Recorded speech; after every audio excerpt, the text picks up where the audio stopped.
기다렸어. 솔직히 말하면 내가 먼저 꺼내주길 기다리고 있었거든. 이마늘의 손이 서랍 손잡이 위에서 그 자리에 굳어버렸습니다. 이 방에 들어오기 직전까지만 해도 자신이 완전히 주도권을 쥐고 있다고 믿었어요. 그 확신이 남편의 첫마디 하나에 산산조각 나버렸습니다. 이마늘의 눈이 윤태성의 얼굴 위에서 멈췄어요. 배신감으로 이마에 핏줄이 선 얼굴이 아니었습니다. 윤태성의 얼굴 어디에도 흔들림의 흔적이 없었어요. 오래 기다려온 것이 드디어 제 발로 걸어 들어온 순간을 맞이하는 표정이었습니다.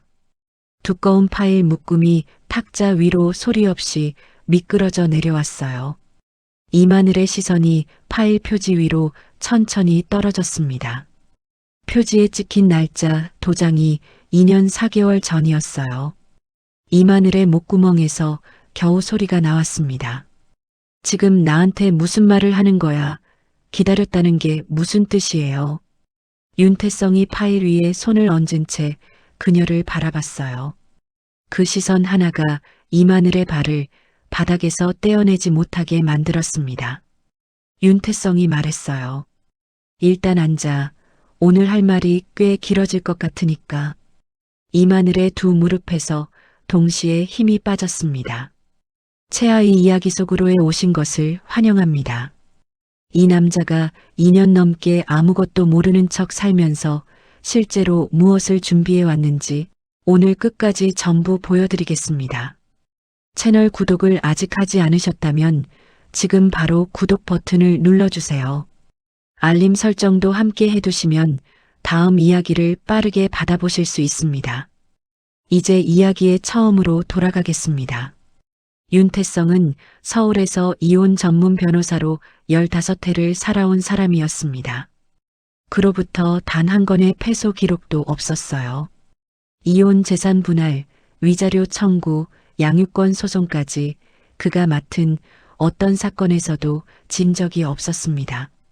법조계 안에서는 그의 이름이 붙은 소장이 접수되면 상대 측이 먼저 합의를 타진해 온다는 말이 퍼져 있었어요. 의뢰인들은 그를 차갑다고 했습니다. 감정이 없는 사람처럼 보인다고도 했어요. 그러나 그 차가움이 필요해서 찾아왔다고 했습니다. 법정에서 감정은 판단을 흐리게 만드는 짐이 될 뿐이라는 것을 그는 오래전부터 몸으로 알고 있었어요. 사무소 밖에서의 윤태성은 겉으로 전혀 다른 삶을 사는 사람처럼 보였습니다. 저녁 6시면 어김없이 퇴근해서 강남 고급 아파트로 돌아왔어요. 결혼한 지 6해 차였고 아내 이마늘이 언제나 식탁을 차려놓고 기다리고 있었습니다. 주말이면 드라이브를 나가거나 공원을 걷기도 했어요. 주변 사람들은 두 사람을 볼 때마다 부러운 부부라고 했습니다. 흠잡을 데 없는 집, 흠잡을 데 없는 남편, 흠잡을 데 없는 저녁 풍경이었어요. 그러나 윤태성은 그 식탁에서 이마늘의 얼굴이 아니라 그녀의 손목을 보고 있었습니다. 와인을 따르는 각도, 잔을 쥔 힘의 정도, 그리고 눈이 자신의 얼굴이 아닌 다른 곳을 향해 있다는 것을요. 6년을 함께 살면서 식탁에서 진짜 감정이 담긴 대화가 몇 번이나 있었는지 손으로 셀 수 있을 만큼 적었어요.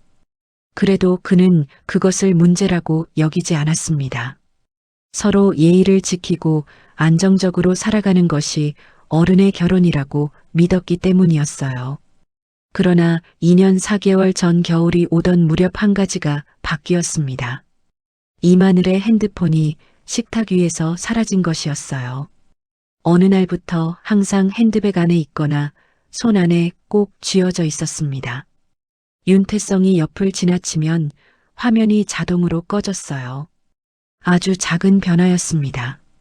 그러나 15해 동안 배우자의 행동 패턴으로 진실을 읽어온 눈은 사무소 밖에서도 꺼지지 않았어요. 그것이 첫 번째 신호였습니다.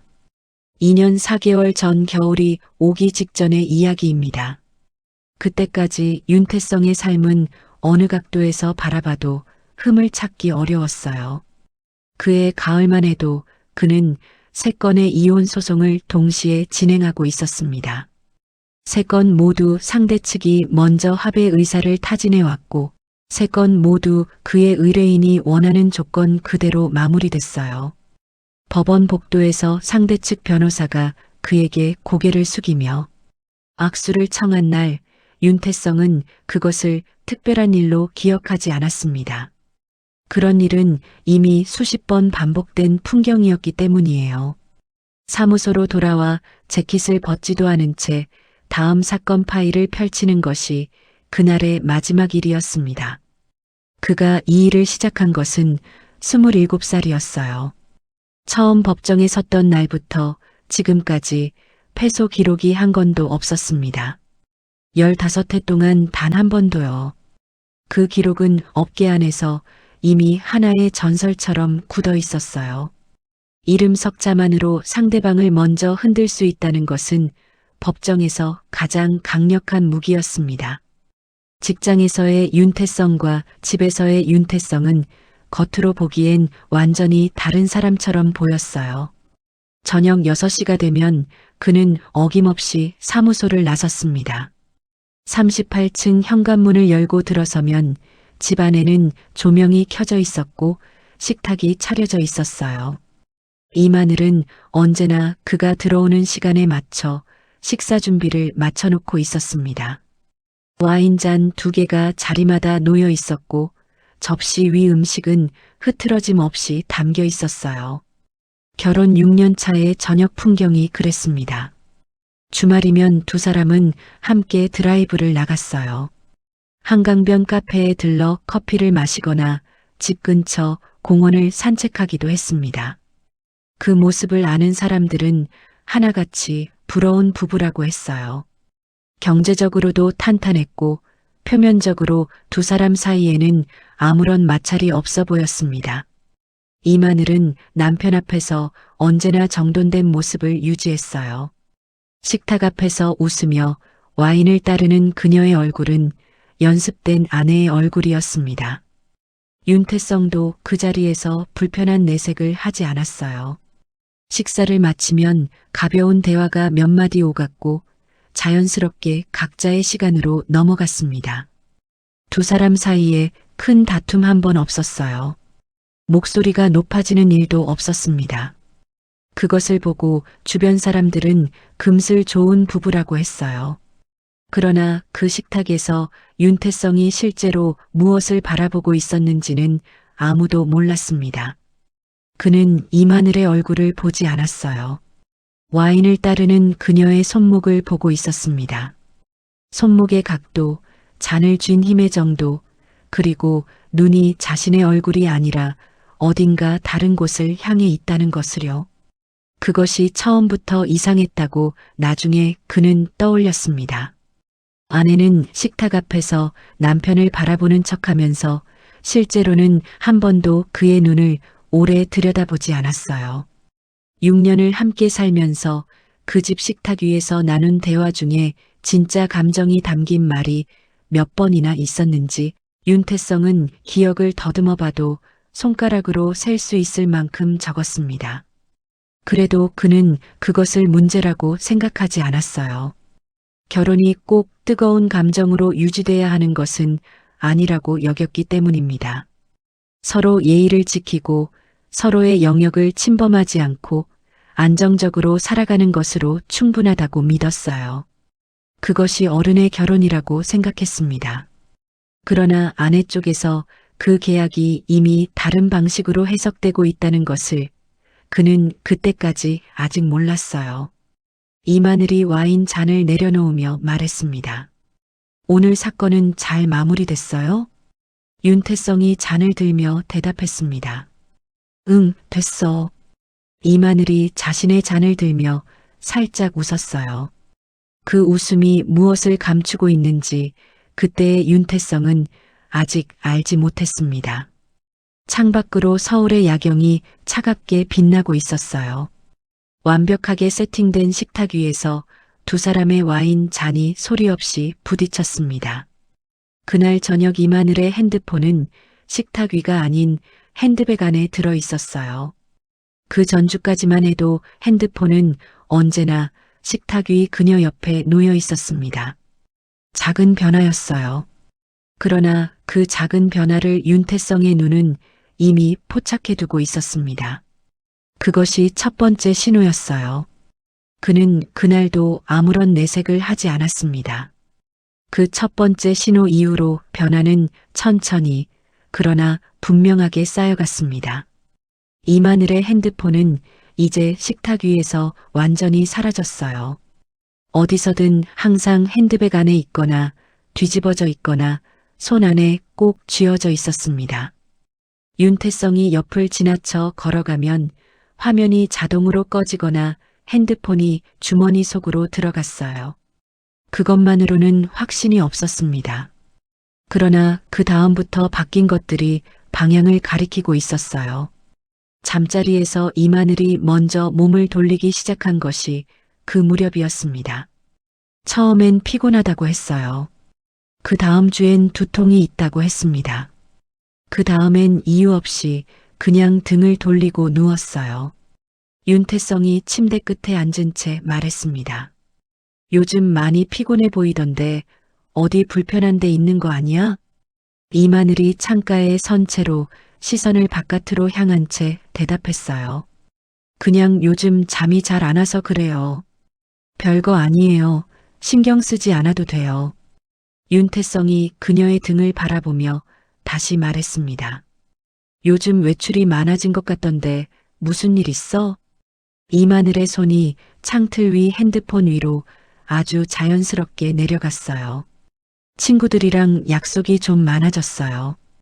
오랫동안 못 만난 사람들이라서요. 윤태성이 잠시 말이 없었습니다. 이마늘이 먼저 침대 쪽으로 몸을 돌리며 말했어요. 피곤하니까 자요. 나 먼저 잘게요. 그 말이 끝나기 전에 그녀는 이미 이불 안으로 들어가 버렸습니다. 윤태성은 그 자리에서 한동안 움직이지 않았어요. 외출 패턴이 바뀐 것은 그로부터 2주 전부터였습니다. 화요일마다 오후에 나가서 저녁 8시가 넘어서야 돌아왔어요. 목요일에는 오전부터 나가서 오후 늦게 들어왔습니다. 돌아올 때마다 쇼핑백을 한두 개씩 들고 왔어요.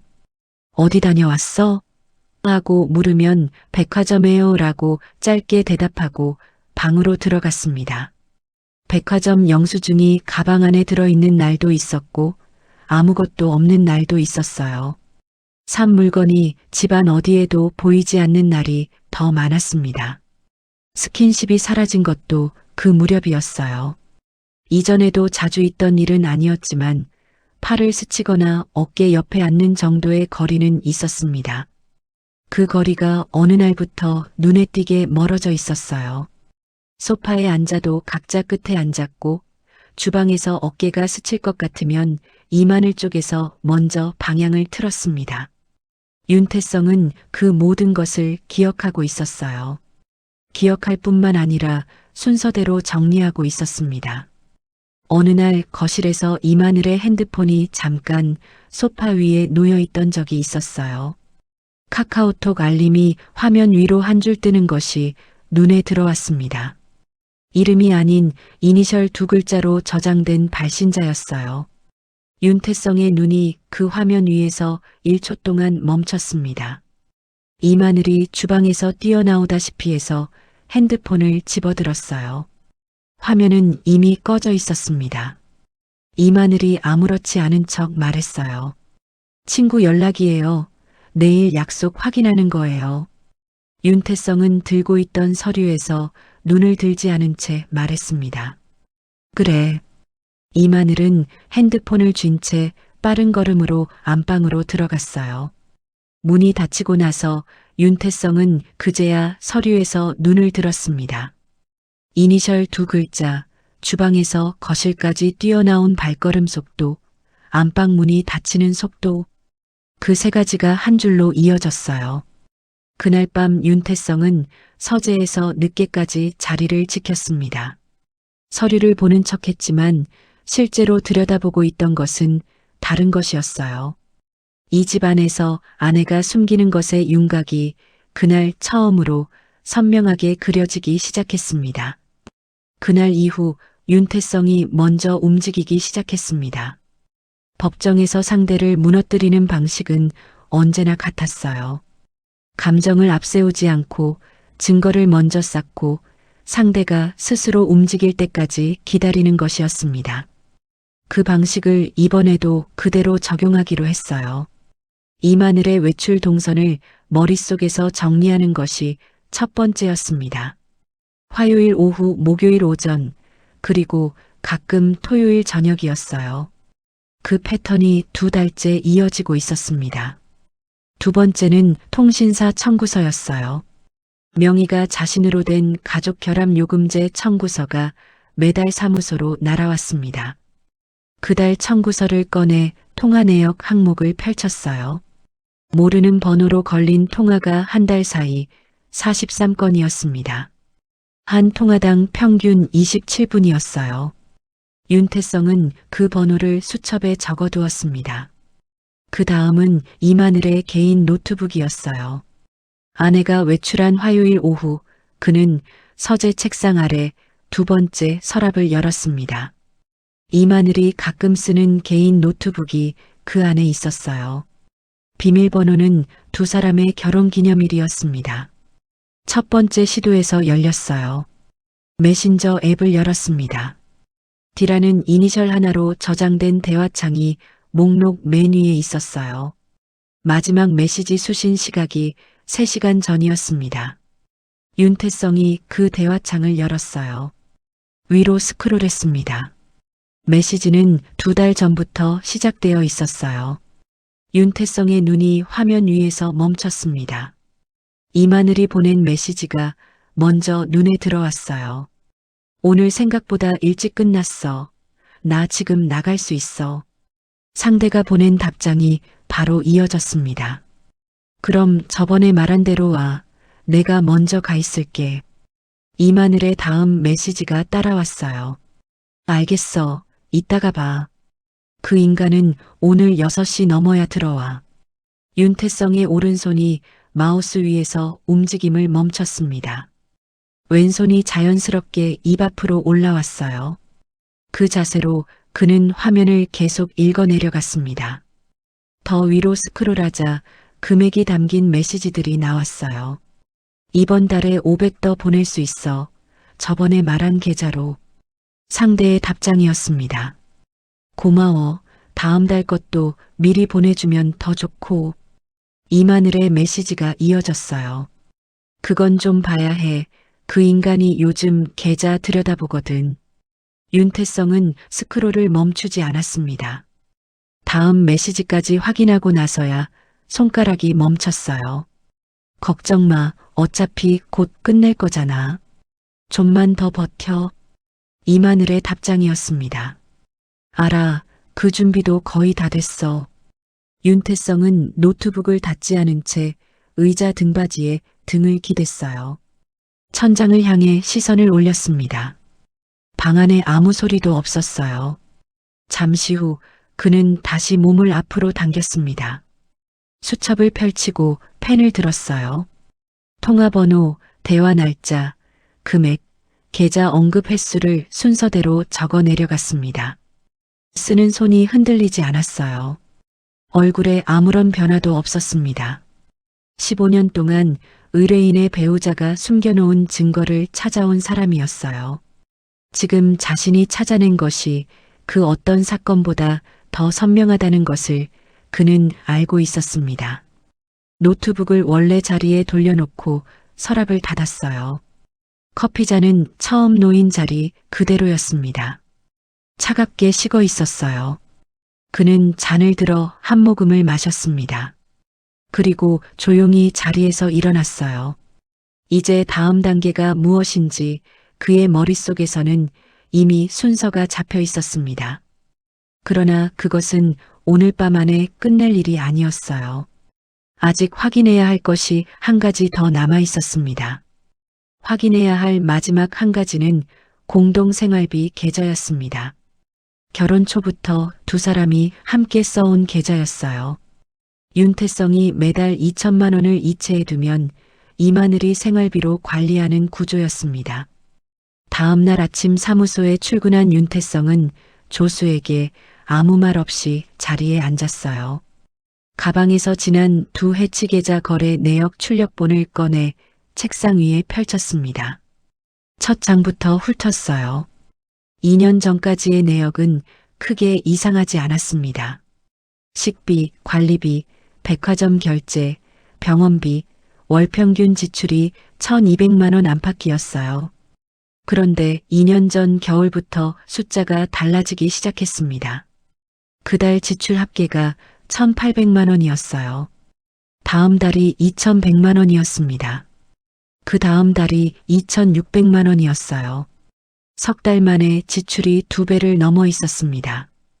윤태성이 항목별로 짚어 내려갔어요. 백화점 결제가 늘어난 것이 아니었습니다. 명품 브랜드 단독 매장 결제가 새로 생겨나 있었어요. 한 번에 400만 원, 다음엔 550만 원, 그 다음엔 700만 원이었습니다. 그것이 2달에 한 번꼴로 반복됐어요. 그러나 그 물건들이 집 안 어디에도 없었습니다. 윤태성의 눈이 그 다음 항목에서 멈췄어요. 처음 보는 계좌번호로 나간 이체 내역이 있었습니다. 첫 번째는 500만 원이었어요. 두 번째는 800만 원이었습니다. 세 번째부터는 매달 정기적으로 500만 원씩 빠져나가고 있었어요. 수신 계좌 명의는 공란이었습니다. 기업 계좌가 아닌 개인 계좌였어요. 이체 메모란에는 아무것도 적혀 있지 않았습니다. 윤태성이 빨간 펜을 들었어요. 해당 항목 전부에 선을 그었습니다. 두 해치 내역에서 이 패턴으로 빠져나간 금액을 합산했어요. 1억 4,300만 원이었습니다. 생활비 계좌 하나에서만 그 금액이었어요. 윤태성이 펜을 내려놓았습니다. 등받이에 등을 기댔어요. 천장을 보지 않았습니다. 책상 위 서류를 바라본 채로 가만히 있었어요. 분노가 얼굴에 올라오지 않았습니다. 이미 그것을 알고 있었기 때문이 아니었어요. 분노가 지금 나올 자리가 아니라는 것을 알기 때문이었습니다. 이 금액은 법정에서 증거가 될 것이었어요. 지금 이 자리에서 감정을 쓸 이유가 없었습니다. 그는 서류를 깔끔하게 정리해서 파일에 넣었어요. 파일 표지에 날짜를 적었습니다. 그것을 책상 아래 두 번째 서랍 안에 넣고 잠갔어요. 그리고 아무 일도 없었다는 듯 첫 번째 서류를 꺼내 업무를 시작했습니다. 그날 저녁 6시에 그는 평소와 똑같이 퇴근했어요. 집에 들어서자 이마늘이 식탁 위에 저녁을 차려놓고 있었습니다. 오늘 어땠어요? 윤태성이 재킷을 벗으며 대답했어요. 별일 없었어. 오늘 반찬 뭐야? 이마늘이 냄비 뚜껑을 열며 말했습니다. 된장찌개예요. 어제 사둔 두부 있길래요. 윤태성이 자리에 앉으며 수저를 들었어요. 두 사람은 그날도 평범한 저녁을 먹었습니다. 이마늘은 남편이 오늘 사무소에서 무엇을 들여다봤는지 전혀 알지 못했어요. 그것이 윤태성이 원하는 그림이었습니다. 다음 날부터 윤태성은 사무소에서의 동선을 바꿨습니다. 퇴근 직전 30분, 그 시간을 따로 떼어놓기 시작했어요. 조수들이 모두 나간 뒤 회의실 문을 안에서 잠그는 것이 그 시간의 시작이었습니다. 사무장 정우만 그 자리에 남았어요. 정우는 윤태성이 27살에 사무소를 열던 날부터 함께한 사람이었습니다. 15해 동안 단 한 번도 사무소 밖에서 업무 이야기를 입에 올린 적 없는 사람이었어요. 윤태성이 노트북 화면을 정우 쪽으로 돌리며 말했습니다. 이 계좌번호명에 조회 부탁해. 개인 계좌야. 빠를수록 좋고. 정우가 안경을 고쳤으며 말했어요. 생활비 계좌에서 나간 거예요? 얼마나 됩니까? 윤태성이 표시해둔 항목들을 손가락으로 짚으며 말했습니다. 두 해치야 합산하면 1억 4천 넘어. 이체 메모는 전부 공란이고 정우의 손이 노트패드 위에서 잠깐 멈췄다가 다시 움직였어요. 알겠습니다. 내일 오전까지 올리겠습니다. 윤태성이 다음 파일을 펼치며 말했습니다. 그리고 이번호 통신사 쪽으로 회선명예 확인해줘. 개인 명의인지 법인인지만 먼저. 정우가 번호를 적으며 말했어요. 통화 내역까지 필요합니까? 윤태성이 말했습니다. 일단 명의만, 그 다음 단계는 그거 보고 결정할게. 정우가 고개를 끄덕이며 파일을 덮었어요. 두 사람 사이에 잠깐 침묵이 흘렀습니다. 정우가 커피잔을 내려놓으며 조심스럽게 말했어요. 변호사님, 이거 혹시 개인 건입니까? 윤태성이 노트북 화면을 닫으며 말했습니다. 그렇게 봐도 돼. 그런데 진행 방식은 다른 사건이랑 똑같이 해줘. 정우가 더 묻지 않았어요. 15회를 함께 일하면서 이 사람이 말을 아낄 때는 이유가 있다는 것을 알고 있었습니다. 그 이유를 캐묻는 것이 자신의 자리가 아니라는 것도요. 윤태성이 파일을 정리하며 말했습니다. 이거는 정호 씨 말고 다른 사람은 몰라도 돼. 지금 이 방에서 나간 얘기는 없는 거야. 정우가 말했어요. 당연하죠. 그건 처음부터 그렇게 합니다. 회의실 문이 열리고 두 사람이 각자의 자리로 돌아갔습니다. 윤태성은 자신의 책상에 앉아 의뢰인 파일을 꺼냈어요. 오늘 사건과 내일 사건을 순서대로 검토하기 시작했습니다. 집으로 돌아가면 이마늘이 식탁을 차려놓고 있을 시간이었어요. 그는 그것을 알면서도 서두르지 않았습니다. 조사가 끝나기 전까지 집안에서의 모든 것은 평소와 동일하게 유지되어야 했어요. 아내가 눈치채는 순간 상대는 움직이기 시작할 것이었습니다. 그리고 상대가 먼저 움직이면 지금까지 쌓아온 것들이 복잡해질 수 있었어요. 법정에서 가장 강한 패를 쥔 사람은 마지막에 패를 꺼내는 사람이었습니다. 그것은 15회 동안 그가 몸으로 익힌 원칙이었어요. 윤태성은 시계를 보지 않았습니다. 파일을 다 검토하고 나서야 재킷을 집어들었어요.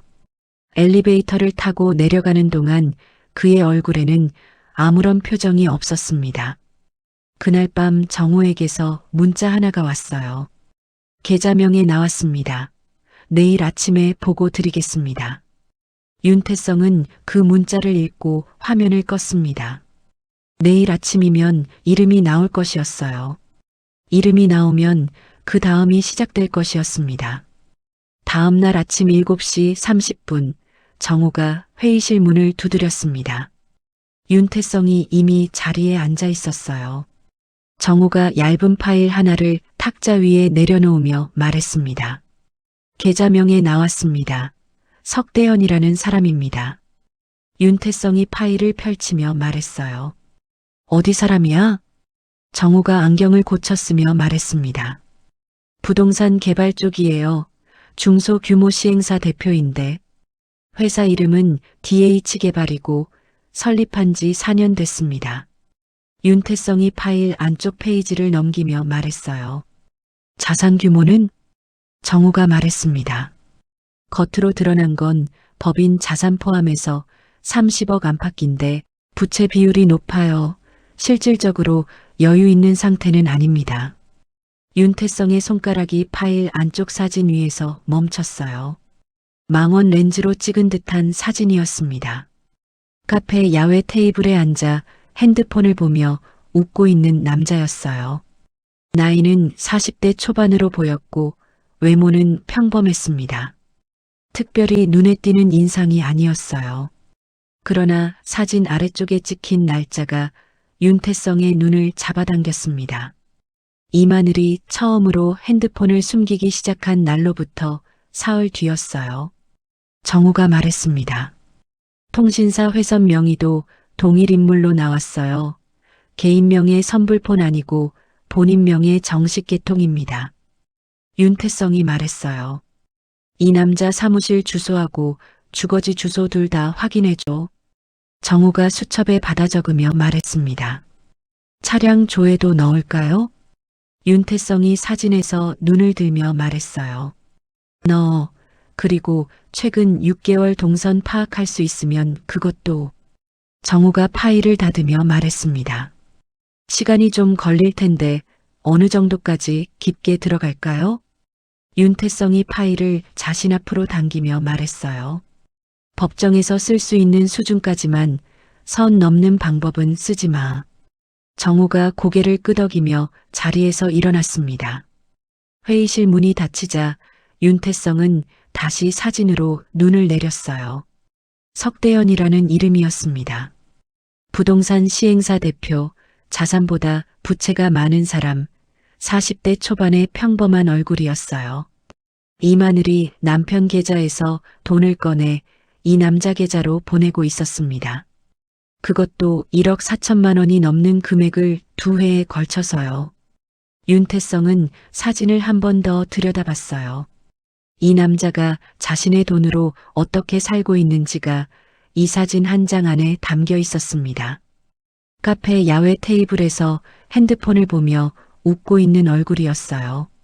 그 웃음이 어디서 나오는 것인지 윤태성은 이미 알고 있었습니다. 파일을 덮고 서랍 안에 넣었어요. 자리에서 일어나 재킷을 여미고 첫 번째 의뢰인 상담 준비를 시작했습니다. 오늘 오전 상담은 3건이었어요. 3건 모두 이혼 재산 분할 관련 사건이었습니다. 윤태성은 그 파일들을 순서대로 꺼내 검토를 시작했어요. 손이 흔들리지 않았습니다. 석대현이라는 이름은 지금 이 순간 서랍 안에 있었어요. 그 이름이 다시 나올 시간은 윤태성이 결정하는 것이었습니다. 정우가 동선 파악 결과를 가져온 것은 닷새 뒤였습니다. 회의실 문을 닫고 자리에 앉은 정우의 표정이 평소와 달랐어요. 서류를 탁자 위에 내려놓으면서도 먼저 말을 꺼내지 않았습니다. 윤태성이 파일을 펼치며 말했어요. 뭐가 나왔어? 정우가 부동산 등기 출력본을 윤태성 앞으로 밀며 말했습니다. 석대현 명의 부동산이 2건 있습니다. 하나는 경기도 판교 오피스텔이고 하나는 제주도 단독주택인데요. 윤태성이 등기 내용을 훑으며 말했어요. 취득 시기가 언제야? 정우가 다른 서류를 펼치며 말했습니다. 판교 오피스텔이 1년 7개월 전이고 제주주택이 9개월 전입니다. 2건 합산 시가로 치면 23억 정도 됩니다. 윤태성의 눈이 취득 날짜 위에서 멈췄어요. 판교 오피스텔 취득일이 이마늘의 생활비 계좌에서 첫 번째 큰 금액이 빠져나간 날로부터 열이틀 뒤였습니다. 제주주택 취득일은 2번째 큰 금액이 이체된 달이었어요. 우연이 아니었습니다. 윤태성이 손가락으로 날짜를 짚으며 말했어요. 이 2건 매입 자금 출처 추적할 수 있어? 정우가 안경을 고쳤으며 말했습니다. 판교 건은 담보대출이 7억이고 나머지는 자기 자금인데 그 자기 자금 출처가 깔끔하지 않습니다. 법인 계좌 경유에서 한번 세탁된 흔적이 있어요. 윤태성이 말했어요. 법인 계좌가 DH개발법인 계좌야? 정우가 고개를 끄덕이며 말했습니다. 네, 그리고 그 법인 계좌로 들어온 자금 중 일부가 변호사님 댁 생활비 계좌에서 나간 금액과 시기가 겹칩니다. 윤태성이 파일에서 눈을 들지 않은 채 말했어요. 겹치는 금액이 얼마야? 정우가 잠시 망설이다가 말했습니다. 추적 가능한 것만 추려도 8,500 정도 됩니다. 추적이 안 되는 구간까지 포함하면 더 될 거예요. 방 안에 짧은 침묵이 흘렀습니다. 윤태성이 다음 서류를 넘기며 말했어요. 생활비 계좌 말고 다른 계좌는? 정우가 서류 한 장을 더 꺼내며 말했습니다. 사모님 개인 명의 증권 계좌가 하나 더 있습니다. 변호사님 모르는 계좌예요. 윤태성이 그 서류를 받아들었어요. 계좌 개설일이 2년 전이었습니다. 잔액이 2줄로 표시되어 있었어요. 예수금 4,200만 원, 보유 주식 평가액 1억 1천만 원이었습니다. 윤태성이 서류를 탁자 위에 내려놓았어요. 등받이에 등을 기대지 않았습니다. 그 자세 그대로 천장이 아닌 탁자 위 서류를 내려다봤어요. 생활비 빼돌리기, 법인 계좌 세탁, 부동산 2건, 숨겨진 증권 계좌였습니다. 2년이 채 안 되는 시간 동안 이마늘이 움직인 금액의 윤곽이었어요. 정우가 조심스럽게 말했습니다. 변호사님, 지금 바로 계좌 동결 신청 넣을 수 있습니다. 말씀만 하시면요. 윤태성이 서류를 정리하며 말했어요. 아직 아니야. 지금 움직이면 상대가 눈치채고 나머지를 숨겨버려. 정우가 말했습니다. 그럼 언제까지 기다리는 겁니까? 윤태성이 파일을 닫으며 말했어요. 상대가 먼저 나올 때까지, 그때 한 번에 끝내는 거야. 정우가 더 이상 묻지 않았습니다. 윤태성이 자리에서 일어나 재킷을 집어들었어요. 오늘 밤도 6시에 집으로 돌아가야 했습니다. 이마늘이 식탁을 차려놓고 기다리고 있을 시간이었어요. 2년 동안 쌓아온 것들이 서랍 안에서 기다리고 있었습니다. 상대가 먼저 나오는 순간을 그는 조용히 기다리고 있었어요. 그날 밤 이마늘은 일찍 안방으로 들어갔습니다. 피곤하다는 말을 남기고 문을 닫았어요. 윤태성은 소파에 혼자 앉아 위스키 잔을 손에 들었습니다. 마시지는 않았어요. 그냥 손 안에 쥐고 있었습니다. 창밖으로 서울 야경이 낮고 넓게 펼쳐져 있었어요. 서랍 안에는 석대현의 사진이 있었습니다. 그 옆에는 이마늘의 계좌 내역이 있었어요. 그 옆에는 판교 오피스텔과 제주주택 등기 출력본이 있었습니다. 두 해치 자료가 날짜 순서대로 빈틈없이 쌓여 있었어요. 지금 당장 그것을 꺼내 아내 앞에 펼쳐놓을 수도 있었습니다. 오늘 밤 안으로 끝낼 수도 있었어요. 그러나 윤태성은 그렇게 하지 않기로 했습니다. 감정으로 움직이는 순간 판이 흐트러진다는 것을 그는 15회 동안 수백 번 목격했어요. 분노한 의뢰인이 먼저 움직이는 바람에 상대 측에 빌미를 준 사건을 그는 손으로 셀 수 없을 만큼 많이 봤습니다. 지금 증거를 꺼내면 이마늘은 즉시 석대현에게 연락할 것이었어요. 석대현은 자산을 다시 숨길 것이었습니다. 숨겨진 자산은 법정에서 추적하기 훨씬 어려워질 것이었어요. 그 시나리오를 윤태성은 이미 머릿속에서 끝까지 돌려봤습니다.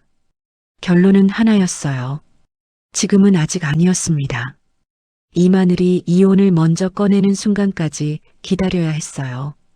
그 순간이 오면 상대는 자신이 주도권을 쥐었다고 착각할 것이었습니다.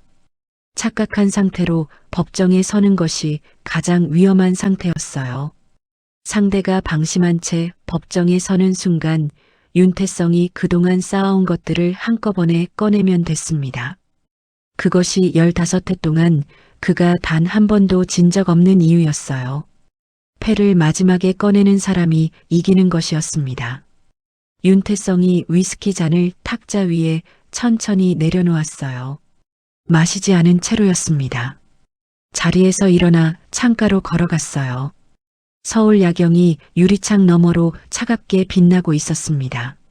내일 아침이 되면 다시 평소처럼 식탁에 앉을 것이었어요. 이마늘이 차려놓은 밥을 먹고 별일 없었냐는 말을 주고받을 것이었습니다. 퇴근하고 돌아오면 똑같은 저녁이 반복될 것이었어요. 그 모든 것을 알면서도 아무것도 모르는 사람처럼 살아가는 것이 지금 윤태성이 선택한 전략이었습니다. 그것이 쉬운 일은 아니었어요. 그러나 그것이 유일하게 이기는 방법이었습니다. 창유리에 비친 자신의 얼굴을 윤태성은 잠시 바라봤어요. 표정이 없었습니다. 그는 그 얼굴을 확인하고 나서 안방 쪽으로 걸음을 돌렸어요. 문손잡이에 손을 얹기 전에 한 번 멈췄습니다. 그리고 문을 열고 들어갔어요. 이마늘은 이미 불을 끄고 누워 있었습니다. 윤태성은 소리 없이 자리에 누웠어요. 천장을 바라보며 눈을 감지 않았습니다. 아내가 얼마나 더 대담하게 나올지 그것이 이제부터의 문제였어요. 윤태성이 모른 척을 선택하고 나서 2달이 지났습니다. 그 2달 동안 이마늘의 태도는 눈에 띄게 달라져 있었어요. 처음에는 작은 것들이었습니다. 식탁에서 대화가 더 짧아졌어요. 윤태성이 오늘 어땠냐고 물으면 짧게 대답하고 핸드폰을 꺼내 들었습니다. 주말 드라이브 제안에 피곤하다는 말로 끊어버리는 일이 잦아졌어요. 그러나 2달째로 접어들면서 그 변화가 다른 방향으로 옮겨갔습니다. 어느 저녁 이마늘이 코트를 걸치며 말했어요. 나 오늘 저녁 약속 있어서 밥 같이 못 먹어요. 알아서 시켜 드세요. 윤태성이 서류에서 눈을 들며 말했습니다. 몇 시에 들어와? 이마늘이 핸드폰 화면을 보며 말했어요. 늦을 것 같은데 기다리지 마요. 어차피 기다려봤자 의미 없으니까. 윤태성이 말했습니다. 알겠어. 이마늘이 대답 없이 현관으로 나갔어요. 현관문이 닫히는 소리가 거실까지 들렸습니다. 윤태성은 그 소리를 들으며 서리로 눈을 돌렸어요. 손이 멈추지 않았습니다. 그 다음 주였어요. 윤태성이 주말 저녁 소파에 앉아 서류를 검토하고 있었습니다. 이마늘이 드레스로 갈아입고 거실로 나왔어요. 외출 준비가 완전히 된 차림이었습니다. 윤태성이 말했어요. 오늘도 약속이야? 이마늘이 거울 앞에서 귀걸이를 끼우며 말했습니다. 응, 오래된 친구들이에요. 오늘 모임이 있어서요. 윤태성이 말했어요. 주말 저녁에 둘이 같이 뭐라도 먹으려고 했는데 이마늘이 핸드백을 들며 말했습니다. 다음에 해요. 오늘은 이미 약속이 잡혀 있어서 어쩔 수 없어요. 그 말이 끝나기 전에 그녀는 이미 현관 쪽으로 걸음을 옮기고 있었어요. 미안하다는 말이 없었습니다. 다음을 기약하는 말도 형식적이었어요. 현관문이 2번째로 닫혔습니다. 윤태성은 소파에서 일어나지 않았어요. 서류를 덮고 창밖을 바라봤습니다. 이마늘이 남편을 대하는 방식이 바뀐 것은 단순한 태도, 변화가 아니었어요.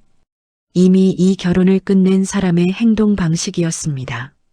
마음속으로는 이 집을 떠난 사람이 아직 이 집에 몸만 남겨두고 있는 것이었어요. 그것이 윤태성의 눈에는 선명하게 보였습니다. 그러나 그는 그것을 붙잡지 않았어요. 붙잡을 이유가 없었습니다. 이마늘이 이 결혼을 이미 끝낸 것으로 여기고 있다면 그 확신이 깊어질수록 법정에서 더 방심하게 될 것이었어요. 방심한 채로 소송을 시작하는 것이 윤태성이 원하는 그림이었습니다. 그는 다시 서류를 펼쳤어요. 이마늘이 나간 뒤 혼자 남은 거실에서 다음 의뢰인 사건을 검토하기 시작했습니다. 밤 11시가 넘어서야 현관문이 열렸어요. 이마늘이 들어오며 말했습니다. 아직 안 주무셨어요? 윤태성이 말했어요. 응, 서류 보느라고 다녀왔어? 이마늘이 코트를 벗으며 짧게 대답했습니다. 네, 그것이 전부였어요. 이마늘은 안방으로 곧장 들어갔습니다. 윤태성은 그 등을 바라보다가 서리로 눈을 내렸어요. 이마늘이 오늘 밤 어디서 누구와 무엇을 했는지 그는 이미 알고 있었습니다. 정우가 보고한 동선 파악 자료에 오늘 저녁 일정도 포함되어 있었어요. 알고 있으면서 묻지 않았습니다. 그것이 지금 이 집안에서 윤태성이 매일 밤 반복하는 선택이었어요. 이마늘이 저녁 약속이라고 말하고 나간 그 시간이었습니다. 강남 호텔 2층 프라이빗 다이닝룸 안에 석대현이 먼저 와 있었어요. 이마늘이 들어서자 석대현이 자리에서 일어나 의자를 빼주었습니다. 2 사람이 자리를 잡고 와인을 따르고 나서 석대현이 먼저 말했어요. 저번에 말한 거 좀 더 알아봤어. 포르투갈 쪽이 생각보다 조건이 좋아. 이마늘이 와인 잔을 내려놓으며 말했습니다. 비자 문제는 어때? 장기 체류 쪽으로 가능해? 석대현이 접혀있던 종이를 펼치며 말했어요. 골든 비자 있잖아. 부동산 투자. 금액 충족하면 영주권까지 이어지는 거. 제주주택 정리하면 그 금액으로 충분히 커버돼. 이마늘이 서류를 들여다보며 말했습니다. 제주권은 지금 바로 처분하면 시세가 얼마나 나와? 석대현이 말했어요. 지금 시세로 팔면 12억 중반은 나와. 취득가보다 2억 이상 올랐어. 이마늘의 입꼬리가 살짝 올라갔습니다. 그럼 판교 오피스텔은? 석대현이 말했어요. 그건 임대 수익으로 들고 가는 게 더 낫겠더라고. 팔기엔 아깝고. 월세로 돌리면 매달 고정 수입이 생기잖아. 이마늘이 서류를 다시 접으며 말했습니다. 그 인간 소송 시작하기 전에 다 정리해야 하는 거 알지? 소송 들어가면 재산 동결될 수도 있으니까. 석대현이 와인을 한 모금 마시며 말했어요. 그래서 타이밍을 잘 잡아야 해. 내가 먼저 이혼 얘기 꺼내면 그쪽이 준비할 시간이 생기거든. 그냥 기습적으로 소장 날리는 게 낫지 않아? 이마늘이 말했습니다. 그건 내가 변호사 선임하면서 같이 움직이면 돼. 소장 접수하는 날. 바로 재산 명세 제출하면 그쪽이 대응할 틈이 없어.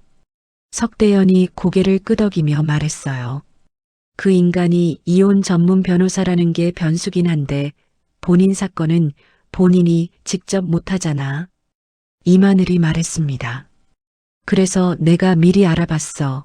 업계에서 그 인간이랑 맞붙어 본 변호사 찾고 있어. 약점 파악한 사람이 필요하거든. 석대현이 웃으며 말했어요. 이거 다 계획이 있었네. 언제부터 이렇게 준비하고 있었어? 이마늘이 와인 잔을 들며 말했습니다. 처음부터 그 사람이랑 결혼한 날부터 이 결혼이 어떻게 끝날지는 알고 있었어. 석대현이 잔을 들어 그녀의 잔에 가볍게 부딪히며 말했어요. 그럼 이제 마지막 단계만 남은 거네. 이마늘이 잔을 기울이며 말했습니다. 응, 타이밍만 맞추면 돼. 그리고 그 타이밍은 내가 정하는 거야. 두 사람의 대화가 이어지는 동안 테이블 위 서류에는 포르투갈 리스본 지도가 인쇄되어 있었어요. 그 위에 동그라미가 2개 쳐져 있었습니다. 그 방 밖에서 누군가 이 대화를 듣고 있다는 사실을 두 사람 중 아무도 알지 못했어요. 정우가 보낸 문자 한 통이 그날 밤 늦게 윤태성의 핸드폰에 도착했습니다. 오늘 대화 녹취 확보했습니다. 내일 아침 보고 드리겠습니다. 윤태성이 그 문자를 읽고 화면을 껐어요. 베개에 등을 기댄 채 천장을 바라봤습니다. 옆에서는 이마늘이 조용히 숨을 쉬고 있었어요. 포르투갈이라는 단어가 그의 머릿속에서 차갑게 자리를 잡았습니다. 포르투갈 계획이 나온 그날 이후 이마늘의 움직임이 빨라졌습니다. 석대현과 잡아둔 타이밍은 2달 아니었어요. 2달 안에 윤태성 명의 자산 구조를 파악해서 소송 전에 활용할 수 있는 것들을 정리해야 했습니다. 이마늘이 가장 먼저 노린 것은 남편 서재 책상 위 서류들이었어요. 윤태성이 사무소로 출근한 평일 오전이었습니다. 이마늘은 서재 문을 열고 들어가 남편 의자에 앉았어요. 책상 위 서류들을 한 장씩 넘기기 시작했습니다. 의뢰인 파일들이었어요. 이름과 사건 번호가 적혀 있었지만 자산 관련 내용은 없었습니다. 이마늘이 서랍 쪽으로 손을 뻗었어요. 첫 번째 서랍을 당겼습니다. 펜, 메모지, 명함 케이스가 들어 있었어요. 두 번째 서랍을 당겼습니다. 잠겨 있었어요. 이마늘의 손이 잠깐 멈췄습니다. 두 번째 서랍이 잠겨 있던 것은 처음이었어요. 원래 이 서랍에는 자물쇠가 없었습니다. 이마늘이 서랍 손잡이를 다시 한번 당겨봤어요. 꼼짝하지 않았습니다. 언제부터 잠긴 것인지 알 수 없었어요. 이마늘의 눈이 책상 위 물건들을 다시 훑쳤습니다. 달라진 것이 있는지 찾는 눈빛이었어요. 서랍 위치, 펜 케이스, 파일 정렬 순서까지 하나하나 살폈습니다. 달라진 것이 보이지 않았어요. 그러나 잠긴 서랍 하나가 머릿속에서 빠져나가지 않았습니다. 이마늘이 핸드폰을 꺼내 석대현에게 문자를 보냈어요. 서재 서랍 하나가 잠겨 있어. 언제부터인지 모르겠어. 석대현의 답장이 빠르게 왔습니다. 그냥 원래 잠가두는 거 아니야. 중요한 서류 보관용으로. 이마늘이 답장을 보냈어요. 아니야, 전에는 잠긴 적 없었어. 내가 다 열어봤거든. 석대현의 답장이었습니다. 그럼 최근에 뭔가 바뀐 거네. 크게 신경 쓸 건 없어. 우리 계획이랑 상관없잖아. 이마늘이 서재 문을 닫고 나오면서 핸드폰을 내려놓았어요. 석대현의 말이 맞을 수도 있었습니다. 그러나 무언가가 걸렸어요. 이 집에 살면서 남편 서재 서랍이 잠겨 있는 것을 본 적이 단 한 번도 없었거든요. 이마늘은 거실 소파에 앉아 잠시 생각했습니다. 그러다가 고개를 저었어요. 변호사들은 원래 중요한 서류는 잠가서 보관한다고 스스로를 납득시켰습니다. 별일 아닐 거라고 결론을 내렸어요. 그 결론이 얼마나 치명적인 실수인지 이마늘은 그때 알지 못했습니다.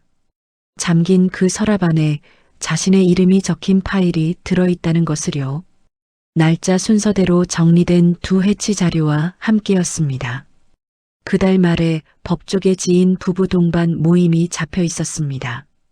변호사 동기 세 쌍이 모이는 자리였어요. 윤태성이 먼저 알고 있었고 이마늘도 함께 나오기로 되어 있었습니다. 식당에 도착했을 때 이미 두 쌍이 자리를 잡고 있었어요. 윤태성이 인사를 나누는 동안 이마늘은 자연스럽게 반대편 자리로 이동했습니다. 두 사람이 나란히 앉는 대신 테이블을 사이에 두고 떨어져 앉은 것이었어요. 자리 배치 자체를 이마늘이 먼저 만들어버린 것이었습니다. 식사가 시작되고 대화가 오가는 동안 이마늘은 자신의 옆자리 손님들과 내내 이야기를 나눴어요. 웃음이 많았고 말도 많았습니다. 그런데 그 웃음과 말이 단 한 번도 테이블 건너편 윤태성을 향하지 않았어요. 동기 중 한 명이 윤태성에게 말했습니다. 요즘 어떠세요? 사건이 또 터졌다고 들었는데 엄청 바쁘시겠어요? 윤태성이 말했어요. 뭐 늘 비슷하죠. 바쁘긴 한데 익숙한 바쁨이라서요. 그 동기의 아내가 이마늘 쪽을 보며 말했습니다. 사모님은 바쁜 남편 기다리는 게 힘들지 않으세요? 저는 이 사람 늦게 들어오면 진짜 못 견디겠던데요. 이마늘이 와인 잔을 내려놓으며 웃음기를 유지한 채 말했어요. 뭐 익숙해지더라고요. 어차피 기다려봤자 달라지는 것도 없고 그냥 제 시간으로 쓰는 게 낫더라고요. 테이블 위에 잠깐 어색한 공기가 흘렀습니다. 동기의 아내가 무슨 말을 해야 할지 몰라 와인 잔을 들었어요. 윤태성이 이마늘의 말에 아무런 반응도 보이지 않았습니다. 표정 하나 바뀌지 않은 채 옆 사람과 대화를 이어갔어요. 식사가 거의 끝날 무렵 동기 한 명이 두 사람에게 말했습니다. 두 분은 진짜 쿨하게 사시는 것 같아요. 보면 각자 할 거 다 하면서 편하게 사는 것 같던데. 이마늘이 냅킨을 접으며 말했어요. 각자 살아야죠. 뭐 맨날 붙어 있으면 오히려 불편하잖아요. 그 사람도 그렇고 저도 그렇고요. 그 말을 들은 두 동기 부부가 시선을 교환했습니다. 윤태성은 그 시선 교환을 보면서도 잔을 들었어요. 입술 끝이 아주 미세하게 움직였다가 제자리로 돌아왔습니다. 자리가 파하고 식당 밖으로 나왔을 때 이마늘이 먼저 말했어요. 저 먼저 가도 되죠? 내일 아침 일찍 약속 있어서요. 대답을 기다리지 않고 택시를 잡았습니다. 윤태성은 택시가 멀어지는 것을 바라봤어요. 동기 한 명이 옆에서 말했습니다. 태성아, 괜찮아? 윤태성이 말했어요. 응, 별일 없어. 오늘 수고했어. 다음에 보자. 그 대답이 너무 자연스러워서 동기는 더 묻지 못했습니다. 윤태성이 혼자 차에 올라탔어요. 조수석에 재킷을 올려놓고 핸들 위에 두 손을 얹었습니다. 시동을 걸지 않은 채 잠시 그대로 있었어요. 공개석상에서 아내가 한 말들이 순서대로 머릿속을 지나갔습니다. 그 말들은 법정에서 쓸 수 없는 종류의 것들이었어요. 그러나 그 말들이 이마늘의 현재 상태를 보여주는 증거였습니다. 이미 이 결혼 바깥에 있는 사람의 말투였어요. 윤태성이 시동을 걸었습니다. 이제 남은 것은 이마늘이 그 바깥으로 완전히 발을 내딛는 순간이었어요. 그 순간이 생각보다 멀지 않다는 것을 그는 느끼고 있었습니다. 그날 밤 윤태성은 사무소로 돌아왔습니다. 정우가 아직 자리를 지키고 있었어요. 두 사람이 회의실 문을 닫고 마주 앉았습니다. 정우가 두꺼운 재본 파일을 탁자 위에 올려놓으며 말했어요. 마지막 녹취 파일 정리 완료했습니다. 오늘자로 전체 증거 목록 봉인하면 됩니다. 윤태성이 재본 파일을 받아 첫 장을 펼치며 말했습니다. 항목별로 한 번 더 짚어줘. 정우가 수첩을 펼치며 말했어요. 계좌 이체 내역, 두 해치 생활비 계좌 전체입니다. 1억 4,300만 원 출처 추적 완료됐고요. 윤태성이 고개를 끄덕이며 말했습니다. 부동산 쪽은? 정우가 말했어요. 판교 오피스텔, 제주 단독주택 2건 모두 등기 사본 확보됐고 매입 자금 흐름 추적본도 포함됐습니다. 석대현 법인 계좌 경유 내역까지 연결됩니다. 윤태성이 다음 장을 넘기며 말했습니다. 통화 기록은? 정우가 말했어요. 두 사람 통화 기록 6개월치 확보했고 총 통화 횟수 231건입니다. 한 통화 평균 20분 이상이에요. 윤태성이 말했습니다. 녹취는 몇 건이야? 정우가 말했어요. 직접 사용 가능한 것만 추려서 14건입니다. 그중 포르투갈 계획 대화 포함된 게 3건이고요. 재산 처분 언급된 것만 6건 됩니다. 윤태성이 사진 파일 쪽을 넘기며 말했습니다. 사진은? 정우가 말했어요. 두 사람 외부 동선 촬영본 총 43건이고 날짜별로 정리됐습니다. 호텔 입출입 사진도 6건 포함돼 있어요. 윤태성이 파일 맨 뒤 항목까지 훑고 나서 덮었습니다. 탁자 위에 내려놓고 두 손을 탁자 위에 얹은 채 전체 서류를 한번 눈으로 쓸었어요. 판교 등기, 제주 등기, 계좌 내역, 통화 기록, 녹취 파일 목록, 사진 묶음이었습니다. 거기에 오늘 식당에서 이마늘이 동기 부부 앞에서 한 말까지 정우가 메모해 두었어요. 증인 진술로 쓸 수 있는 발언들이었습니다. 모든 것이 날짜 순서대로 빈틈없이 정렬되어 있었어요. 윤태성이 말했습니다. 이걸로 소송 들어가면 상대 측이 반박할 수 있는 게 뭐가 있어? 정우가 잠시 생각하다가 말했어요. 솔직히 말씀드리면 없습니다. 계좌 이체는 명의가 명확하고 부동산 매입 자금 흐름도 연결이 됩니다. 녹취도 본인 목소리 확인됩니다. 윤태성이 말했습니다. 재산 분할해서 아내 측이 가져갈 수 있는 게 뭐가 남아 있어? 정우가 말했어요. 빼돌린 금액을 유책 배우자 재산 처분으로 잡으면 분할 대상에서 제외됩니다. 위자료 청구도. 불륜 증거가 이 정도면 역청구로 넘어가고요. 윤태성이 탁자에서 손을 뗐습니다. 등받이에 등을 기대지 않고 그 자세로 잠시 가만히 있었어요. 정우가 조심스럽게 말했습니다. 이제 언제 움직이실 겁니까? 윤태성이 파일을 서랍 쪽으로 밀며 말했어요. 상대가 먼저 소장 들고 오면 그날 바로 시작하는 거야.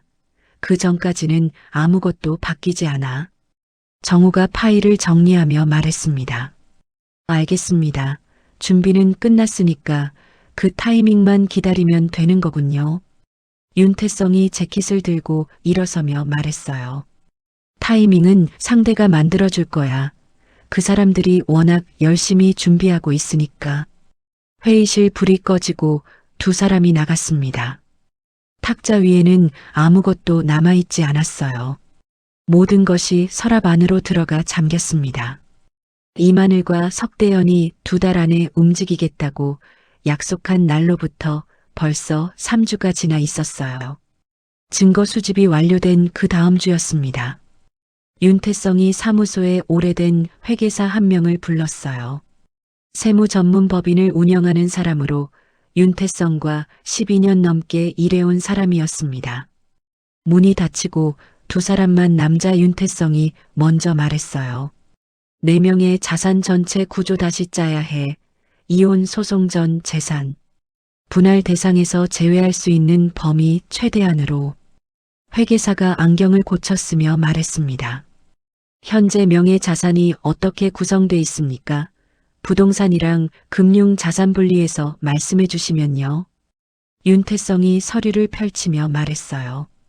부동산은 사무소 건물 지분 30%, 경기도 쪽 상가 건물 하나, 예금 자산은 3개 계좌에 분산돼 있고 주식은 별도 증권 계좌야. 회계사가 스프레드시트를 펼치며 말했습니다. 결혼 전 취득 자산이랑 결혼 후 취득 자산 구분이 먼저 돼야 합니다. 결혼 전 것은 특유 재산으로 분할 대상에서 원천 제외되니까요. 윤태성이 말했어요. 사무소 건물 지분은 결혼 전이야. 상가 건물은 결혼 4년 차에 취득했고 회계사가 받아 적으며 말했습니다. 상가 건물이 문제가 되겠네요. 결혼 중 취득이면 공동재산. 추정 원칙이 적용됩니다. 취득 자금 출처 소명이 가능합니까? 윤태성이 말했어요. 결혼 전부터 운용하던 수익 계좌에서 나간 거야. 흐름 추적하면 결혼 전 자금이라는 게 나와. 회계사가 고개를 끄덕이며 말했습니다. 그럼 취득 자금 출처 소명 자료 미리 준비해두면 특유 재산 주장 가능합니다. 판사가 인정해주면 분할 대상에서 빠져요. 윤태성이 펜을 들며 말했어요. 예금 계좌 3개는 어떻게 해? 회계사가 스프레드시트에 다른 항목을 짚으며 말했습니다. 소송 개시 전에 신탁 구조로 전환하는 방법이 있습니다. 법인 명의 신탁으로 이전하면 개인 재산, 직접 청구 대상에서 벗어날 수 있어요. 윤태성이 말했어요. 신탁 전환 타이밍이 소송 개시 직전이면 사회 행위 취소 소송 걸릴 수 있지 않아? 회계사가 말했습니다.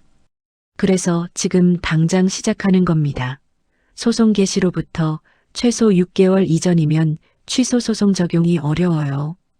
윤태성이 서류에 사인을 하며 말했어요. 주식 계좌는? 회계사가 말했습니다. 증권 계좌는 평가액 기준으로 분할 대상에 포함되는데 소송 전 손실 구간을 활용하는 방법이 있습니다. 타이밍 조율이 필요하고요. 윤태성이 고개를 끄덕이며 말했어요. 그 부분은 소송 타이밍이 확정되면 다시 연락할게. 지금은 신탁 전환이랑 출처 소명 자료부터 시작해줘. 회계사가 파일을 정리하며 말했습니다. 완료되는 시점에 전체 구조도 다시 그려드리겠습니다. 얼마나 걸릴 것 같으십니까? 소송까지. 윤태성이 펜을 내려놓으며 말했어요. 1달 안으로 상대가 먼저 움직일 거야. 회계사가 파일을 닫으며 자리에서 일어났습니다. 문이 닫히고 나서 윤태성은 혼자 남아 자산 구조도를 내려다봤어요. 이마늘이 법정에서 들이밀 재산 명세서에 이 자산들의 이름이 올라 있을 것이었습니다. 그러나 그 이름들은 그때쯤이면 이미 다른 구조 안에 들어가 있을 것이었어요. 이마늘이 손을 뻗는 순간 잡을 수 있는 것이 아무것도 없는 구조였습니다. 돈 때문에 이 결혼을 유지해온 사람이 돈으로 아무것도 가져가지 못하는 결말이었어요. 윤태성이 구조도를 접어 서랍 안에 넣었습니다. 잠갔어요. 이제 남은 것은 이마늘이 그 타이밍을 만들어주는 것뿐이었습니다. 이마늘이 변호사를 선임한 것은 그달 둘째 주였습니다. 윤태성과 과거에 맞붙은 적 있는 이혼 전문 변호사를 수소문해서 찾아낸 사람이었어요. 그 변호사 사무소를 다녀온 날 이마늘은 석대현에게 연락했습니다. 카페 안쪽 구석 자리에 두 사람이 마주 앉았어요. 이마늘이 폴더를 탁자 위에 올려놓으며 말했습니다. 변호사 만나고 왔어. 소장 준비 시작하기로 했어. 석대현이 커피잔을 내려놓으며 말했어요. 상대방이 윤태성이라고 했더니 뭐래? 이마늘이 말했습니다. 처음엔 좀 조심스러워 하더라고. 그런데 내가 가진 카드 얘기하니까 태도가 바뀌었어. 재산 명세 제대로 잡히면 분할이 유리하다고 했어. 석대현이 말했어요. 재산 명세에 사무소 건물 지분이랑 상가 건물 다 들어가는 거지? 이마늘이 폴더를 펼치며 말했습니다. 당연하지. 결혼 기간 중 운용된 자산은 전부 공동재산 추정 원칙이 적용되거든. 내가 기여한 부분도 주장할 수 있고. 석대현이 말했어요. 예금 계좌 3개는 어떻게 돼? 그것도 분할 청구 가능해? 이마늘이 말했습니다. 변호사 말로는 잔액 기준으로 청구할 수 있다고 했어. 소장 접수하는 날. 바로 가압류 신청같이 넣으면 그 사람이 빼돌릴 틈이 없어. 석대현이 몸을 앞으로 당기며 말했어요. 타이밍이 진짜 중요하겠네. 그 사람이 눈치채기 전에 소장이 법원에 들어가야 하는 거잖아. 이마늘이 말했습니다. 그래서 내가 아무것도 내색하지 않은 거야. 지금까지 평소랑 똑같이 살아온 게 다 이 타이밍을 위한 거였어. 석대현이 말했어요. 그 사람이 이혼 전문 변호사라는 게 진짜 변수 아니야. 혹시 먼저 눈치채고 준비하고 있을 수도 있지 않아? 이마늘의 입꼬리가 올라갔습니다. 그 사람 성격 내가 6년 동안 봤어. 본인 사건에는 감정적으로 반응하는 타입이야. 증거 있냐? 없냐보다 자존심 때문에 먼저 흔들리거든. 석대현이 등받이에 기대며 말했어요. 확실해? 이마늘이 폴더를 덮으며 말했습니다. 내가 공개석상에서 그 사람 무시하는 것도 다 테스트였어. 한 번도 반응하지 않았어. 참고 있는 거야. 곧 터질 거라고. 석대현이 웃으며 말했어요. 그럼 소장 접수 날짜 언제로 잡은 거야? 이마늘이 커피잔을 들며 말했습니다. 2주 뒤야. 그 전에 제주주택 매도 계약도 완료해야 해. 소송 들어가기 전에 처분 끝내놔야 분할 대상에서 빠지거든. 석대현이 고개를 끄덕이며 말했어요. 제주권은 내가 이번 주 안으로 계약 붙일게. 걱정 마. 이마늘이 자리에서 일어나며 말했습니다. 2주 뒤면 다 끝나는 거야. 포르투갈 항공권도 슬슬 알아봐. 석대현이 웃으며 말했어요. 벌써부터 기대되는데. 이마늘이 핸드백을 들고 카페를 나섰습니다. 그녀의 뒷모습이 카페 유리문 너머로 사라졌어요. 석대현이 혼자 남아 커피를 한 모금 마셨습니다. 그 카페 창가 바깥 도로변에 세워진 차 안에서 정호가 핸드폰을 내렸어요. 오늘 대화 녹취가 방금 완료됐습니다. 2주 뒤라는 날짜가 녹음 파일 안에 선명하게 담겨 있었어요. 정호가 윤태성에게 문자를 보냈습니다. 타이밍 나왔습니다. 2주 뒤입니다. 2주 뒤라는 말을 듣고 나서 석대현은 다음 날 아침부터 움직이기 시작했습니다. 사무실 문을 잠그고 직원들을 일찍 내보냈어요. 첫 번째로 한 것은 포르투갈 리스본행 항공권 2장이었습니다. 이마늘 소장 접수일로부터 열흘 뒤 날짜로 잡았어요. 편도였습니다. 결제가 완료되는 순간 핸드폰 화면에 예약 확인 번호가 떴어요. 석대현이 그것을 캡처해서 이마늘에게 보냈습니다. 이마늘의 답장이 빠르게 왔어요. 확인했어. 수화물은 각자 23킬로만 챙기기로 한 거 맞지? 석대현이 답장을 보냈습니다. 응, 짐은 최소화하는 게 맞아. 나머지는 현지에서 다 살 수 있어. 항공권 다음은 해외 계좌였어요. 석대현이 2달 전부터 준비해온 포르투갈 현지 은행 계좌 개설 서류를 꺼냈습니다. 국내 에이전시를 통해 서류 작업을 진행해온 것이었어요. 에이전시 담당자에게 전화를 걸었습니다. 석대현이 말했어요. 저번에 말씀드린 계좌 개설건 이번 주 안으로 완료 가능합니까? 담당자가 말했습니다. 서류 보완 사항 하나만 더 제출해 주시면 다음 주 초에 개설 완료됩니다. 석대현이 말했어요. 보완 서류가 뭔지 지금 바로 메일로 보내주세요. 오늘 오후 안에 드릴 수 있습니다. 전화를 끊고 나서 석대현이 다음 항목으로 넘어갔습니다. 제주 단독주택 매도 계약이었어요. 이미 부동산 중개사를 통해 매수자를 붙여놓은 상태였습니다. 중개사에게 전화를 걸었어요. 석대현이 말했습니다. 저번에 얘기한 제주건 이번 주 금요일 계약서 쓸 수 있어요? 중개사가 말했어요. 매수자 측에서 이번 주 가능하다고 했습니다. 계약금 비율은 저번에 말씀하신 대로 10%로 진행할까요? 석대현이 말했습니다. 네, 잔금은 3주 안으로 처리하는 걸로 조건 잡아주세요. 전화를 끊고 나서 석대현이 모니터 앞으로 몸을 당겼어요. 해외 자산 이전 관련 서류를 열었습니다. 판교 오피스텔 임대 관리는 현지 대리인을 통해 원격으로 처리하는 구조로 전환할 계획이었어요. 매달 임대 수익이 포르투갈 계좌로 들어오는 구조였습니다. 윤태성이 소송을 시작하더라도 해외 계좌까지 추적하려면 시간이 걸릴 것이라고 그는 계산하고 있었어요. 그 시간이면 두 사람이 출국하고도 남을 것이었습니다. 석대현이 항공권 예약 확인 화면을 한 번 더 열어봤어요. 출발까지 22일이 남아 있었습니다. 22일이면 충분했어요. 소장 접수, 제주 잔금, 해외 계좌 개설, 출국이었습니다. 순서가 맞으면 모든 것이 법망 밖으로 빠져나갈 수 있었어요. 석대현이 의자 등받이에 몸을 기대며 천장을 올려다봤습니다. 그 순간 사무실 밖 복도에서 인기척이 들렸어요. 직원이 들어오려다 문이 잠겨 있는 것을 확인하고 발걸음을 돌렸습니다. 석대현이 다시 모니터로 눈을 내렸어요. 22일이었습니다.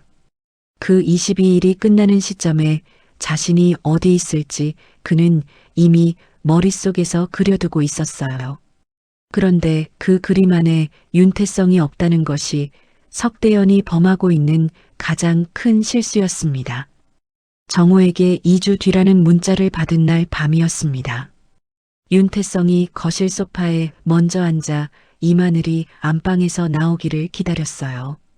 이마늘이 실내복 차림으로 나오다가 소파에 앉아있는 남편을 보고 잠깐 멈췄습니다. 평소엔 이 시간에 서재에 있거나 이미 잠자리에 들었기 때문이었어요. 윤태성이 먼저 말했습니다.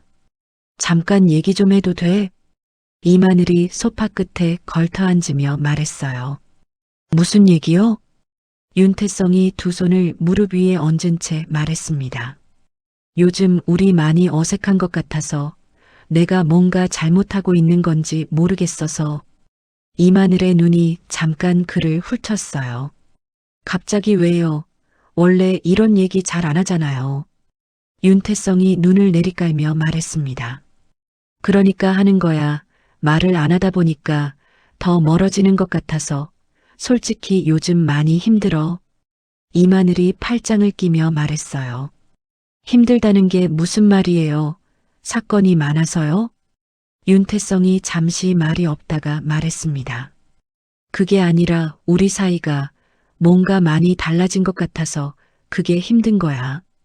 이마늘의 눈 안에서 무언가가 빠르게 계산되고 있었어요. 이 사람이 이 시간에 이런 말을 꺼내는 것이 낯설었습니다.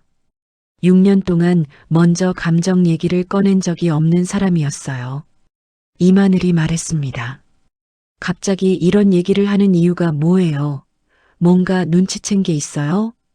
윤태성이 고개를 저으며 말했어요. 아니, 그냥 이대로 가면 안 될 것 같아서 나도 노력해보고 싶은 거야.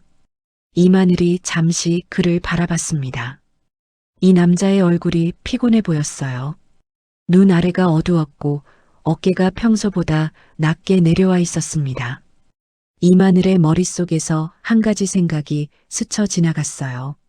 지금 이 남자가 무너지고 있다는 생각이었습니다. 이혼을 꺼내기 전에 먼저 흔들리고 있다는 신호로 읽혔어요. 이마늘이 표정을 조금 풀며 말했습니다. 노력이라는 게 구체적으로 어떤 건데요? 말만 하는 거예요? 윤태성이 말했어요. 당신이 원하는 게 뭔지 말해줬으면 해. 내가 뭘 해야 할지 모르겠어. 이마늘이 잠시 말이 없었습니다. 이 대화가 어디로 흘러가는지 탐색하는 눈빛이었어요. 그러다가 말했습니다. 생각해 볼게요. 오늘은 피곤하니까 그냥 자요. 자리에서 일어나 안방으로 들어갔어요. 문이 닫혔습니다. 윤태성이 소파에 혼자 남았어요. 그는 등받이에 등을 기댔습니다. 천장을 향해 눈을 올렸어요. 이마늘의 눈 안에서 무언가가 계산되던 그 순간을 그는 놓치지 않았습니다. 흔들렸다가 다시 탐색으로 넘어간 그 순간이었어요. 저 계산의 결론이 이 남자가 무너지고 있다는 쪽으로 기울었다는 것을 윤태성은 알고 있었습니다. 그것이 오늘 이 연기의 목적이었어요. 이마늘이 이혼을 꺼내는 순간 자신이 먼저 제압당할 것이라는 확신을 심어두는 것이었습니다. 방심한 사람이 법정에서 얼마나 치명적인 실수를 하는지 그는 수백 번 목격했어요. 2주 뒤였습니다. 그 2주 동안 이마늘은 무너지는 남편을 보며 더 단단한 확신을 품게 될 것이었어요. 그 확신이 법정에서 그녀를 방심하게 만들 것이었습니다. 윤태성이 일어나 불을 껐어요. 어두운 거실에서 창밖 서울 야경만이 낮게 빛나고 있었습니다. 2주 뒤면 모든 것이 시작되는 것이었어요. 2주가 지났습니다. 그날 이마늘은 오전부터 움직였어요. 오전 10시에 자신이 선임한 변호사 사무소에서 소장 최종 검토를 마쳤습니다. 오후 2시에 법원에 소장이 접수됐어요. 가압류 신청서도 함께 제출됐습니다. 이마늘의 변호사가 말한 대로 접수와 동시에 움직이는 전략이었어요. 이마늘은 그날 저녁 윤태성이 퇴근하기를 기다렸습니다. 현관문이 열리는 소리가 들렸어요. 윤태성이 재킷을 벗으며 거실로 들어왔습니다. 이마늘이 서랍 앞에 선 채로 말했어요. 할 말이 있어요. 윤태성이 소파 쪽으로 걸음을 옮기며 말했습니다. 앉아서 해. 이마늘이 서랍 손잡이에 손을 얹은 채 말했어요. 이혼하고 싶어요. 오늘 소장 접수했어요. 방 안에 짧은 침묵이 흘렀습니다. 이마늘은 그 침묵이 충격 때문일 거라고 생각했어요. 이 남자가 무너지는 데 걸리는 시간이라고 생각했습니다. 그런데 윤태성이 소파에 앉으면서 가방 안에서 두꺼운 파일을 꺼내 탁자 위에 올려놓았어요. 소리 없이 천천히였습니다. 그리고 말했어요.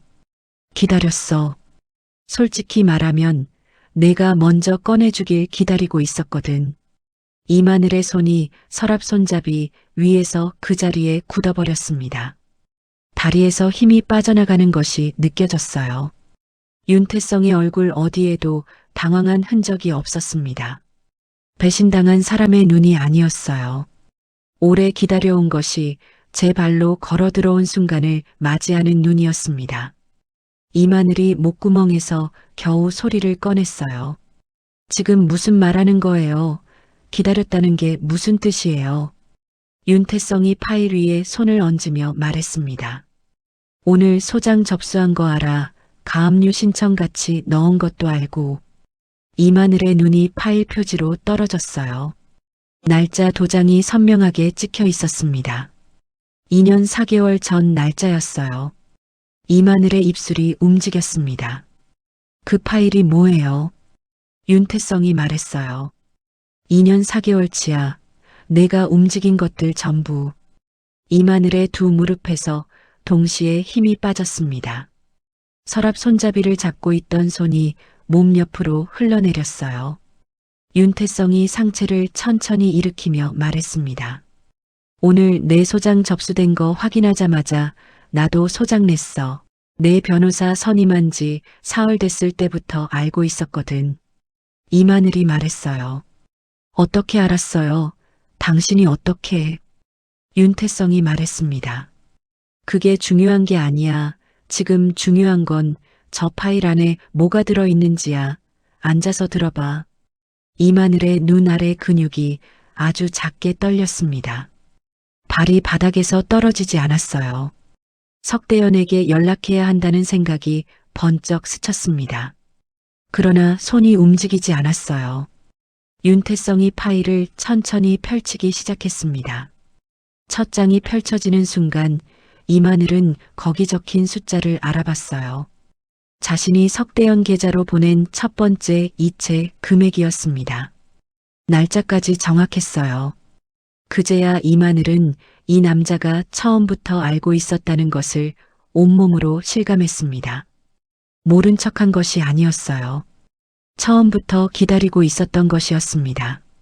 법정은 서울 가정법원 제3호 법정이었습니다. 오전 10시 개정이었어요. 윤태성이 변론 준비를 마치고 자리에 섰을 때 이마늘은 이미 반대편 테이블에 앉아 있었습니다. 이마늘 옆에는 그녀가 선임한 변호사가 자리를 지키고 있었어요. 재판장이 개정을 선언했습니다. 이마늘 측 변호사가 먼저 발언했어요. 결혼 기간 중 축적된 공동재산 분할 청구와 위자료 청구였습니다. 사무소 건물 지분, 상가 건물, 예금 계좌 3개, 주식 계좌를 분할 대상으로 명시했어요. 청구 금액 합계가 93억이었습니다. 재판장이 피고 측 의견을 물었어요. 윤태성이 바인더를 펼치며 말했습니다. 재판장님, 원고 측 청구 금액에 앞서 먼저 확인하실 사항이 있습니다. 재판장이 말했어요. 말씀하세요. 윤태성이 첫 번째 서류를 꺼내며 말했습니다.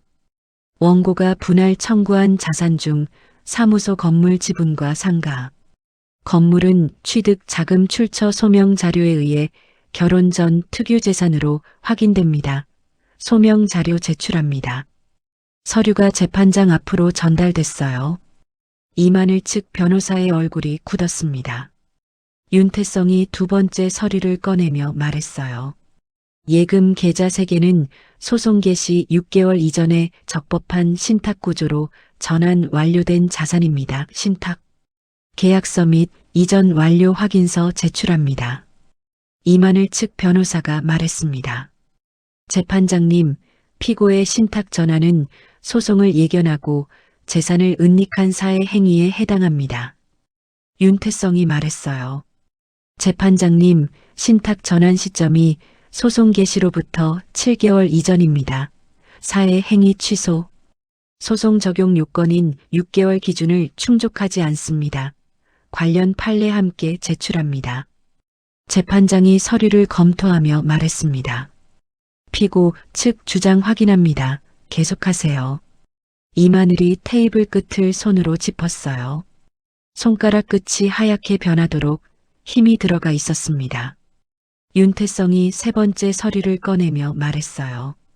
재판장님, 이번에는 원고 측 유책 사유를 제출하겠습니다. 바인더 안에서 통화 기록이 나왔습니다. 그 뒤로 이체 내역이 나왔어요. 그 뒤로 부동산 등기 사본이 나왔습니다. 그 뒤로 녹취 파일 목록이 나왔어요. 마지막으로 사진 묶음이 나왔습니다. 윤태성이 말했어요. 원고는 혼인관계 유지 중 제3자와 2년 4개월에 걸쳐 부정행위를 지속했습니다. 해당 기간 중 공동생활비 계좌에서 1억 4,300만 원을 부정행위 상대방 명의 계좌로 이체한 사실이 계좌 내역으로 확인됩니다. 이마늘 측 변호사가 말했습니다. 재판장님, 이에 있습니다. 해당 이체는 개인적인 투자 목적이었으며 윤태성이 끊으며 말했어요. 재판장님, 해당 계좌 수신자 석대현 명의로 취득된 부동산 2건의 등기 사본과 매입, 자금 흐름 추적본을 함께 제출합니다. 이체 금액과 부동산 취득 시점이 열이틀 이내로 일치합니다. 법정안이 조용해졌어요. 재판장이 서류를 천천히 넘겼습니다. 이마늘이 의자 등받이에서 등을 떼지 못했어요. 시선이 테이블 위 서류 위에 고정된 채 움직이지 않았습니다. 윤태성이 마지막 서류를 꺼내며 말했어요. 재판장님, 석대현은 원고와 공모하여 혼인관계 중 공동재산을 횡령한 공범입니다. 석대현을 상대로 한 부당이득 반환 청구를 병합 제출합니다. 이만을 측 변호사가 이만을 쪽으로 몸을 기울였습니다. 두 사람이 낮은 목소리로 짧게 교환했어요. 이마늘의 얼굴이 창백하게 굳어 있었습니다. 재판장이 말했어요. 원고 측 피고 제출 증거에 대한 반박 자료 있습니까? 이만을 측 변호사가 말했습니다. 재판장님, 준비 기간이 필요합니다. 윤태성이 바인더를 덮으며 말했어요. 재판장님, 피고 측은 이미 제출 완료했습니다. 재판장이 양측 서류를 앞에 두고 말했습니다.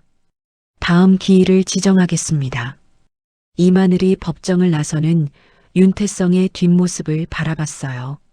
그 뒷모습이 처음 만났던 날 법원 복도에서 걸어가던 모습과 똑같았습니다. 흔들림이 없었어요. 그날 법원 복도에서 이마늘이 그를 보고 처음 생각했던 것이 저 사람 옆에 있으면 안정적이겠다는 것이었습니다. 그 안정이 지금 자신을 향한 가장 완벽한 무기가 되어 있었어요. 최종 판결이 나온 것은 첫 기일로부터 2달 뒤였습니다. 서울 가정법원 제3호 법정에서였어요. 재판장이 주문을 읽어 내려갔습니다. 원고의 재산분할 청구를 기각한다고 했어요. 분할 청구 대상으로 명시된 자산 전부가 피고의 특유재산 또는 적법한 신탁 자산으로 확인된다고 했습니다. 원고의 위자료 청구 역시 기각됐어요. 오히려 피고의 역위자료 청구가 인용됐습니다. 원고의 유책 사유가 인정됐고 원고는 피고에게 위자료 5천만 원을 지급해야 했어요. 석대현을 상대로 한 부당이득 반환 청구도 일부 인용됐습니다. 추적 가능한 이체 금액 범위 안에서 반환 의무가 확정됐어요. 석대현의 법인 계좌 가압류가 함께 집행됐습니다. 포르투갈행 항공권은 출발 전날 두 사람 모두 출국 금지 처분이 내려지면서 취소됐어요. 이마늘이 손에 넣은 것은 아무것도 없었습니다. 오히려 위자료 5천만 원을 내야 하는 상황이었어요. 석대현의 법인은 가압류와 부당이득 반환 소송이 겹치면서 정상 운영이 불가능한 상태가 됐습니다. 판교 오피스텔은 반환 집행 대상으로 묶였어요.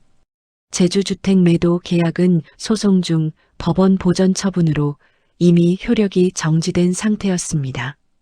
두 사람이 2년 넘게 준비해온 것들이 법정 판결문 한 장으로 전부 무너졌어요. 윤태성은 판결이 선고되는 동안 자리에 앉아 판결문을 들었습니다.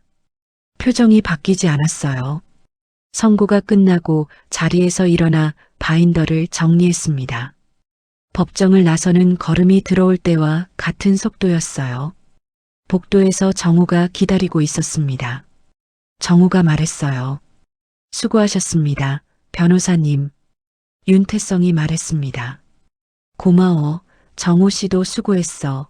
오늘 일찍 들어가. 그것이 전부였어요.